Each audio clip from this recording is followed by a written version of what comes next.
What's up, everybody? It is the podcast, Luke Thompson Designs, and I'm waiting for my friend to pop in here. Thank you, everybody, for joining today, and I'm just waiting here. I hope everybody is doing good. I tell you what, this hurricane mess has got us all. Can't do it at home right now because our Wi-Fi is down. So give me a second here. I'm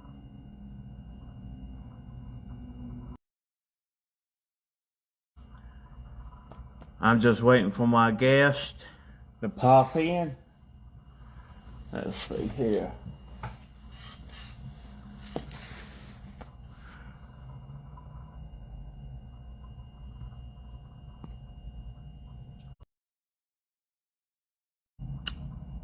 Just waiting here for a moment for my guest to get involved. I hope everybody's doing good. Doing all right tonight.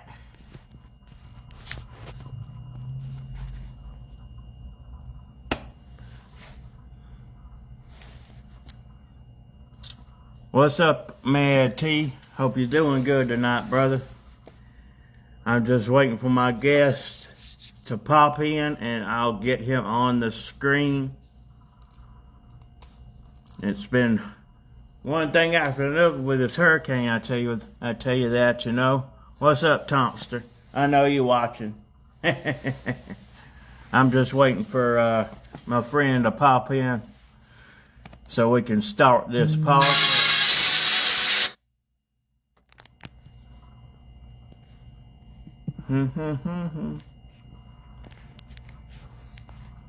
Can everybody hear me all right? I hope so.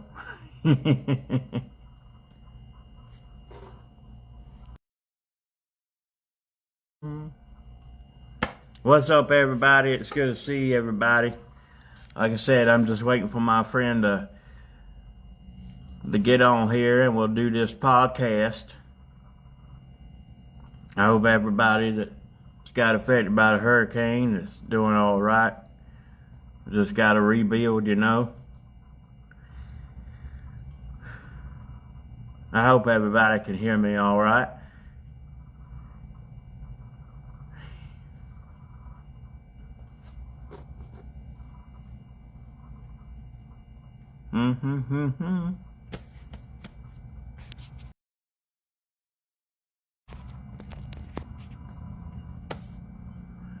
Well.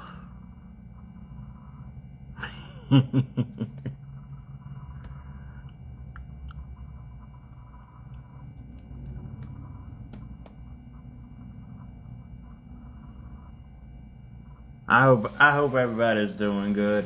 Like I said, I'm just waiting for my guest.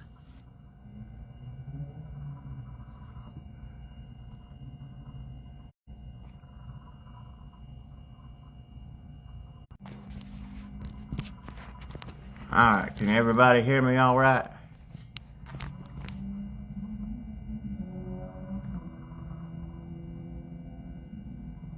Here we go.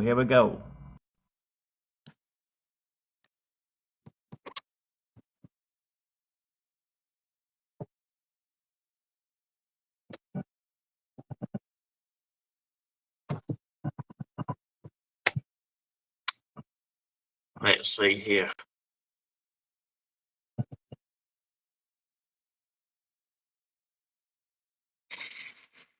Did we get him? Ah, there he is. What's up, my guy? Yeah. There he is. Ladies and gentlemen, it is the Baka of the Bazaar himself, the one and only Rika Wildlee. How's things in your carnival going? It's going great. I couldn't be more happy with how everything is going as of late. It makes me extremely, proud to see just how the lights are still burning bright, if you get my drift. Oh, they surely are, man. And Rika, it was great to meet you a couple months ago when you came to Stranglehold. Oh my goodness, what is that? Look at that. That is epic. That is good. I haven't seen that before. Wow. Bravo. It, It's something keep, new. It's something new. This is the first time I've put it out in front of people. So there you go. oh, Congratulations on that.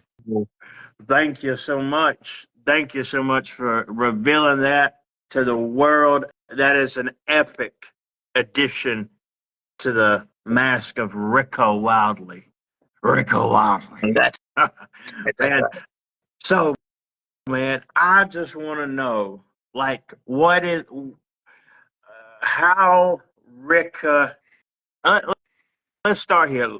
How Rika came to be, like in the professional wrestling world, and on the independent side too. How did Rika come to be? Well, I'll put it like this. I'll do a little brief history on how everything played out. But we met in the promo game, and I'm gonna be that guy and bring that up because that I can't knock where Rika was born. You know what I mean? Where Rika began is on the promo scene, and if you don't know about promoing, and this goes for all the audience, um, check into it because it's something that could really aspire you to, have fun and all that kind of stuff. But Rika was born on the promo scene, just kind of as something to do to pass the time, a character that I could do to really broaden my creativity. And as I progressed in building that character and building that world, the carnival and all that, it kind of blossomed into a lot more than just promoing. And when it got to be where it was more than just a character and me talking about the carnival, and I joined the actual wrestling school and brought the Rika Wildlee character and everything that I had built in the promo game to life in the ring, it it just it put me two steps ahead because I didn't have to work on building a character. I didn't have to work on building a gimmick. I didn't have to do all of that. I didn't have to learn how to promo. That put me in a league where there was a couple of us. Me, Logan Wade. He was also another ex promo artist. We learned how to have the gift of gab before we ever entered the ring, and it kind of set us on a level two steps ahead because we didn't have to learn that. We were already kind of there. We just had to learn how to bump. That's basically it. We had to learn how to tell a story in the ring, not just on screen. You know. Oh, definitely. Like, talking about the promo game and like I know, me out of my own character because that's how we met was through the promo game. Because Right. I do Master of Illusions, and Rika's definitely had some battles. You, Right. you touch on something very important that a lot of wrestlers need to understand, and that is that the promo game is very essential. Being in shape, knowing how to take bumps, that's only part of the equation. Right. You have to know how to talk the talk. I mean, a lot of people know how to walk the walk, as in doing the physical stuff, but being able to talk, making sure that you can connect with the audience through the words that you speak, by the actions you do with your hands, with your body, Right. knowing how to. The reason I love the promo game is because of the creativity. Yes. Like you said, you Totally. can be anybody that you want to be. You have that complete creative control. Right. Um, It's, I mean, there's nothing. There's no cap. I mean, you can dig and dig and dig. I mean, I've been doing the Rika character for going on 6 years now, and I've only scraped the surface of what's possible. You know. yeah, yeah. I've been doing. Yeah, Leo just said it's an escape. It definitely is an escape from the real world. And you're able to set aside what's going on in your personal life to make a world of your own. Right. Um, Right. People look for that thing to really escape the world and a way to vent in a positive outlet, and promoing is definitely that. And some of the promo federations out there, they're competitive, and what that means in response to the wrestlers out there that are watching this, what that does is in the competitive promo space, you have matches with other promo artists, and that way people are judging that, to decide whether or not, hey, did you win this match because you told a story, you were creative, and that's why you're one of the legends in the business and the promo game especially, and now you're living proof that you can transform from promo to an actual independent and professional wrestler. Right, right. I mean, sky's the limit if you really believe it in your heart. Whether you're putting out a character on screen and building a world on screen in the promo game, or you're trying to pursue actual professional wrestling, the creative side of things never stops. It only stops when you stop building. You know, and there's no limit to what you can achieve. And I know it sounds cliche, but a dream is only as big as you push it. You know, Yeah. and that's the way it goes, man. I was 30 years old when I finally got into the wrestling in ring stuff, and honestly, I didn't know if I was going to be able to do it, but I was like, man, I'm going to beat myself up for the rest of my life if I don't at least try. So I gotta ask, the bumps that you take in the ring, is it harder than it looks? Yes, to an extent, because every ring is different. There's some that are a little bit more padded. There's some that are old boxing rings, and if you've ever stepped into a boxing ring is super stiff. Yeah, There is no yeah. give to it at all. It is like bumping on concrete. And it really depends on how high risk you're willing to go. Some people don't bump that much. Some people just get in there and they wrestle, but they take very few. They bump when it matters. Mm-hmm. Not for the pop. And it's one of those things. I've always been the high risk guy. I've always been the dude who wants the shock and awe factor, regardless if it puts my body on the line or not. So there you go. Yeah, yeah. Kind of like Jeff Hardy. I mean, because I've seen you, man, do some of them high fly moves. I remember I took that one picture of you when you faced Draven Lee. You did was it a backflip A or moonsault. Yep. a moonsault? That's it, a Yep. moonsault, man, and that was epic. That was epic that you did. But I can feel the pain.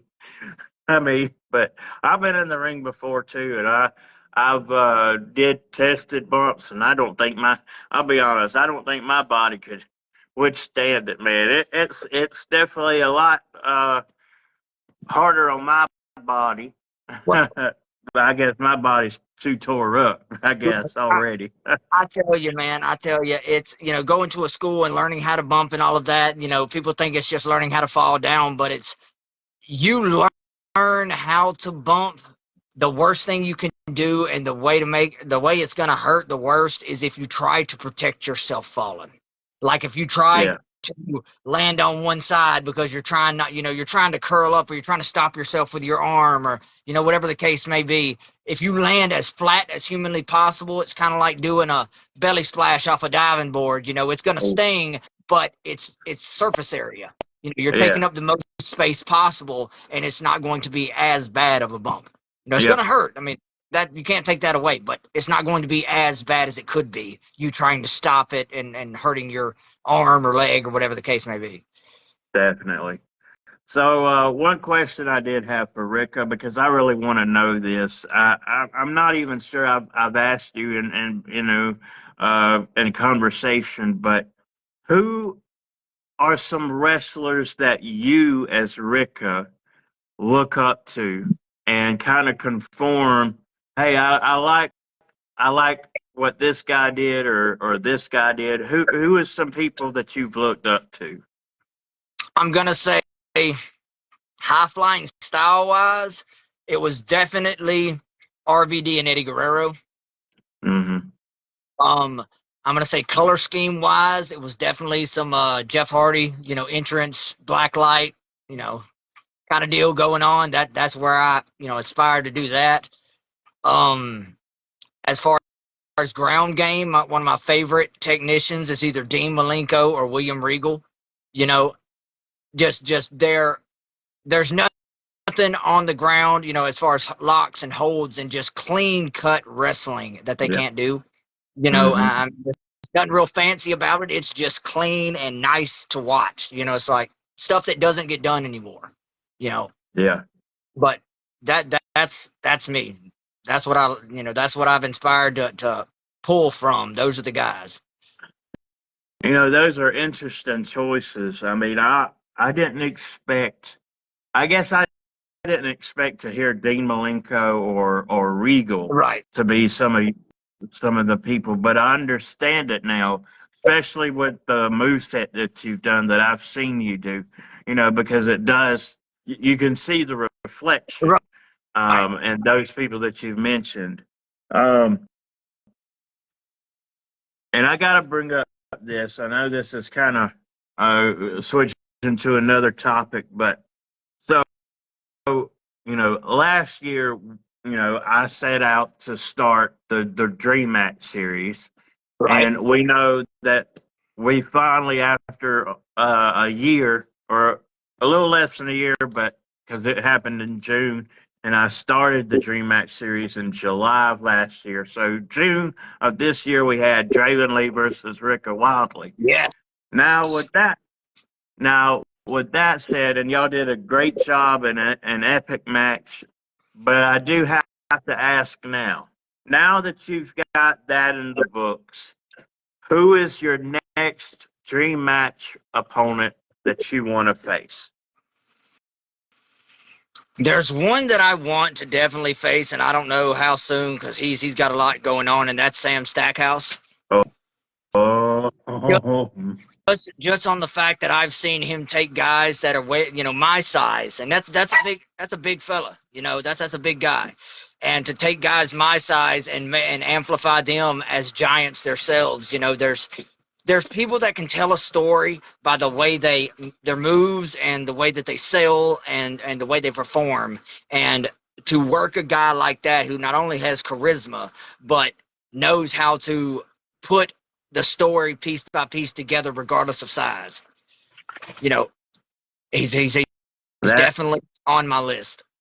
that is definitely a big name that has been traveling around the independent scenes. I've heard Sam Stackhouse so many times on Facebook, but man, what that's almost like a David versus Goliath It would, type of yeah, definitely, type definitely. of match. But what I love about that, and speaking of that, go back to when you watched The Undertaker versus Jeff Hardy There you in go. that ladder match, and Jeff Hardy put everything on the line, and even though Jeff didn't win the match, Taker gave him the respect. And I mean, and you know, with professional wrestling, it's not sometimes about who wins or loses the match, Right. because we all know, you know, keep keep the fake kayfabe alive. But the Yes. most important part about matches is telling the story. Yes. So 100%. so regardless of who you think is going to win, if the two guys in that ring tell a story, then you've already won. Outside of championships, there's been so many matches that have been had that have been complete and total bangers and just, 5-star matches. And to be honest, give it a couple months and nobody remembers who won or lost unless you go back to watch. If you bring up the match, like nobody really remembers who won or lost, but they remember the story that was told. They Yeah. remember the highlights, the moves, the just crazy things that was going on and how it ended up. It, you know, I'm going to use this as an example. We know Rey Mysterio won, but the Eddie Guerrero Rey Mysterio 1997 Halloween Havoc match.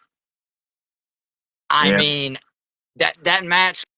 I remember that Rey won, but the fact is, man, is even if you didn't remember that, that Yeah. whole entire match, you can just think back and go, there was no dead time. There was Yeah. nothing that wasn't amazing about that match. The selling Yeah. was on point. The storytelling was on point. The moves were on point. Everything.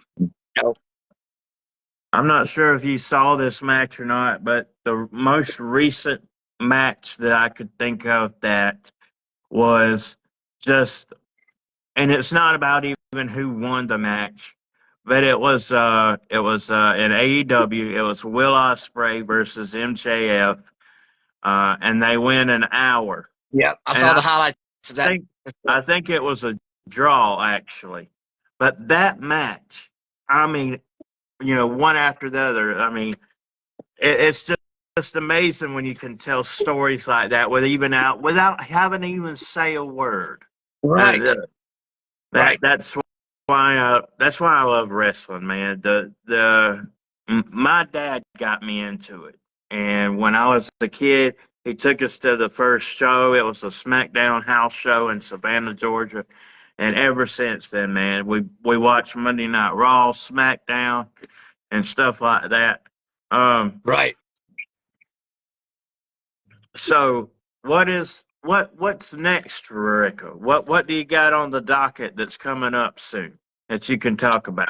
As of this year, if I wrestle all the dates I've got through 2024, I'll have wrestled 49 matches this year, 22 different companies, and 44 weekends. I've been moving around a lot, but as far as the next big thing, I did get um a company reached out to me from Mobile, Alabama the other day that does TV. So possibly going to be making some moves that way. I don't want to drop any names just yet because nothing is finalized, but there are certain things that are in the works as far as more exposure on my end. So hopefully 2025, springs something more awesome for Rika Wildlee. I did get scouted the other day when I was in Upper Arkansas by a talent scout for OVW. Oh, Um, oh wow. yeah, Oh wow. yeah. So that's in the works as well. He wants to watch me work some more single stuff. Me and Ethan Sorrow as well, but he wants to see me work the gimmick a little bit more. Because I don't get to go up there that often because it's so far away. But he wants me to come back up sometime in the first of next year and watch one of my matches and actually kind of see me fully work the gimmick, not in tag, but kind of something solo for myself and go from there. But the fact that he's even scouting is amazing. Man, I just got to tell you something, dude, and I'm telling you this, as a friend. Your work ethic is insane, and I say that because the man behind and in front of the mask. I want to tell you, I admire your hustle. I admire your work ethic because I see you all the time. I see you in matches every single weekend. I see you posting on Rika's TikTok. I mean, man, the you're in like you 49 matches and this year, man. That's a lot. Yeah. That's a lot that you put your body through, and I wish you, man, the utmost success because I know it's coming. I know one day you're going to be on that big stage because that's one of I think every wrestler's dream is to be on a big stage on television because you know that you've made it when you get there. But I think you've got the personality, the work ethic, that determination, man, and I applaud you for that. Well, I really appreciate that, man. It means a lot, and I I do what I'm doing this year so I can build that resume. So what usually takes guys multiple years to build, as far as your work ethic, the weight of your name, people can't say that you don't work. People can't say that you don't have the background of your talent. So when you go certain places, they're not going to offer to pay you this much and this much, Mhm. but now you've built a resume that your name and your work and everything holds a little weight to where Mhm. now it means something. Yeah. and plus the more eyes, man, the more eyes you can get in front of. That's why Rika has pretty much every single social media, Yeah. and that's why is because you never know who has what. And it's Mm-hmm. always about putting your gimmick and putting your work in front of new eyes. And if you go to a new company or a new state or whatever the case may be, you never know who's going to be sitting in that audience. Like when we went up to Leachville, Arkansas, Upper Arkansas, I didn't know that OVW scout was in the audience. I didn't Mm-hmm. know that till after the match was done and he come to the locker room talking to us. But it's Yeah. just that's what I'm saying is you never know. So you can't stop the grind. Yeah. It never stops. And Yeah, plus man. it's just not work to me. I really enjoy it regardless. Oh yeah. I'm doing this. I've got VHS tapes of me wrestling when I was a kid, and I've been doing it since then for nobody, for nothing, for no Yeah. one.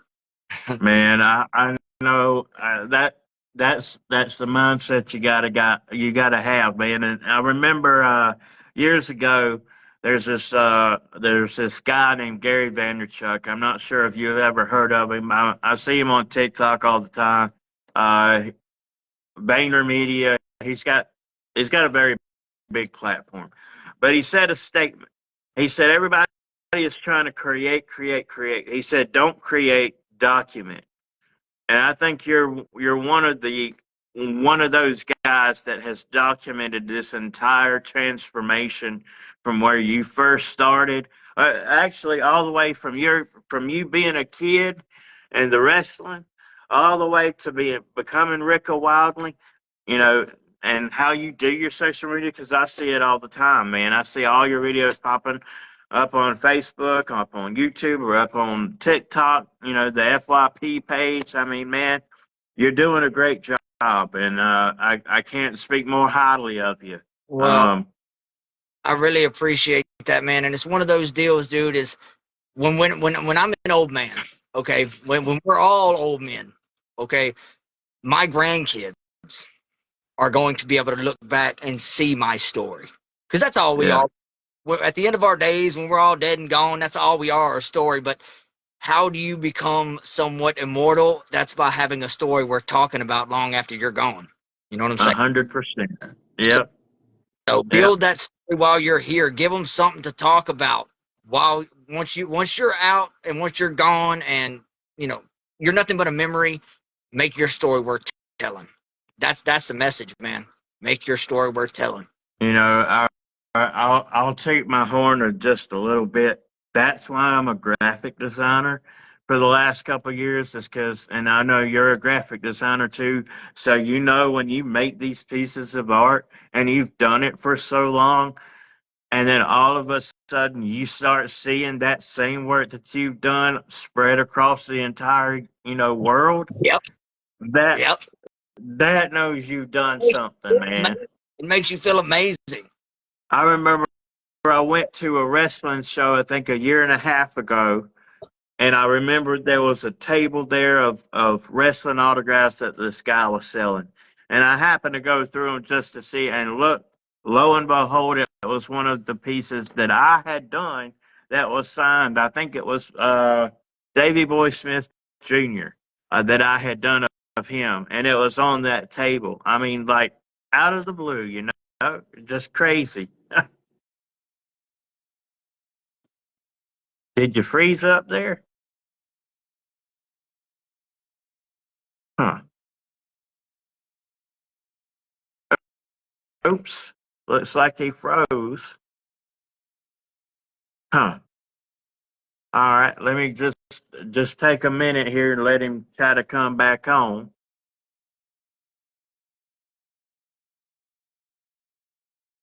Hmm.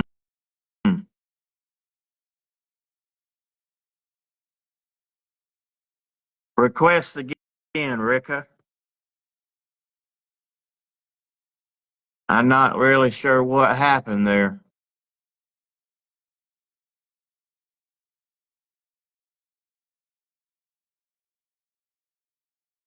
Huh. Just give me a minute, y'all.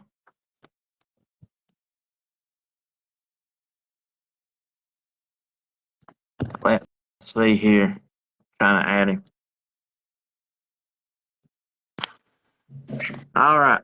Okay, sorry about that. I don't know what happened. I don't know. What was the last thing I said? Davey Boy Smith. Yeah, Yeah, yeah, yeah. Okay, yeah. You. I found the autograph of him in that stack. But yeah, man, it feels good when you see your work out there, and you do a great job as well.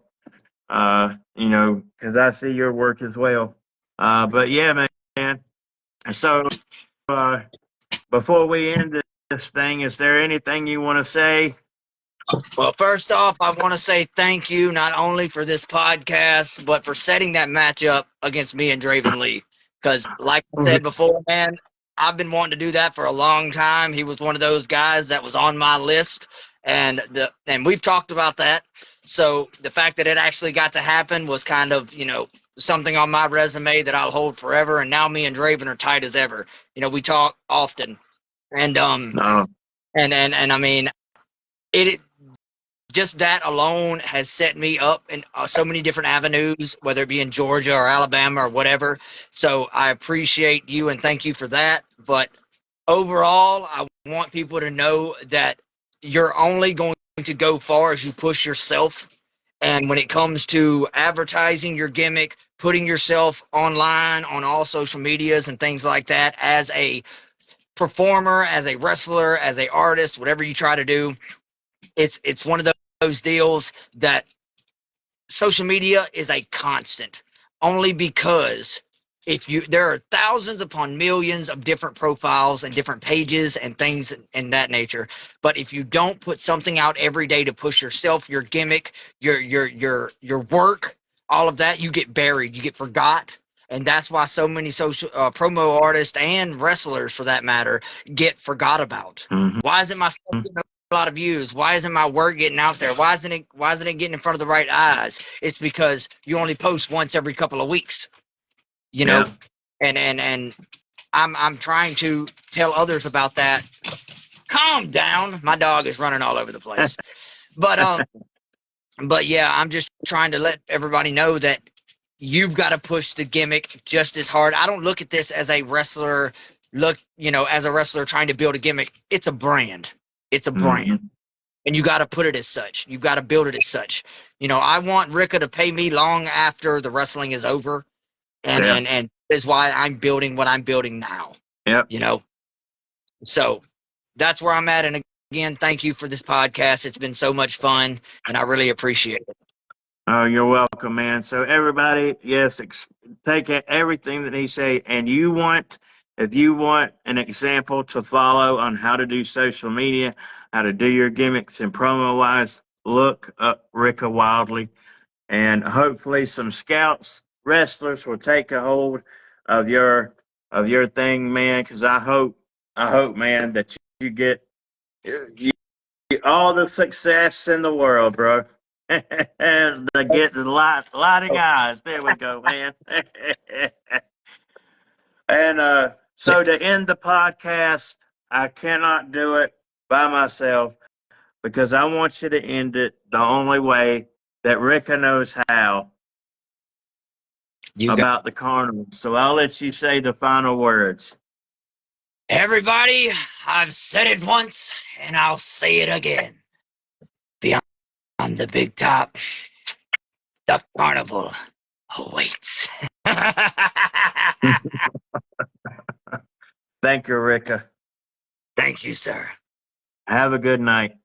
You too, brother.